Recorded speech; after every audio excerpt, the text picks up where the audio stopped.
আরে এই ব্যান্ডটা তো অনেক সুন্দর, একটু মাথায় দিয়ে দেখি তো। পান খেতে আর ভালো লাগে না। আরে ভালো করে তালা মেরে নি, না হলে চোর ঢুকে যাবে তো।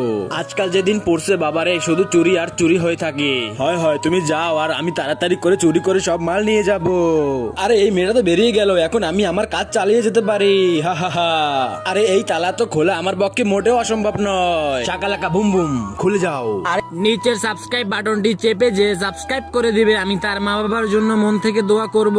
এই আলমারির মধ্যে মনে হয় অনেক টাকা আছে, আমি তো বড় লোক হয়ে যাব। আরে এটা তো একদমই ফাঁকা, শুধু জামা কাপড় আর জামা কাপড়। দেখি ওদিকে কিছু আছে কিনা, আমি কিছু পাই কিনা। এত বড় বাড়িতে একটা টাকা পয়সাও না, এটা কিভাবে সম্ভব? আরে এটা তো একটা ডায়েরি, এটার মধ্যে কি থাকতে পারে দেখি তো। এই মেয়েটার কাছে কত মানুষ টাকা পায়, আর আমি এসেছি ওর বাড়িতেই চুরি করতে। আরে আমার তো কষ্ট হচ্ছে ওই মেয়েটার জন্য। যাক, আজকে একটি ভালো ঘোরাফেরা হলো আমার। আরে মা, তুই এসেছিস, তোর জন্য আমি অনেকক্ষণ অপেক্ষা করতেছিলাম। আরে মা, এই টাকাগুলো তুই রাখ, তোর বিপদের দিনে কাজে লাগবে।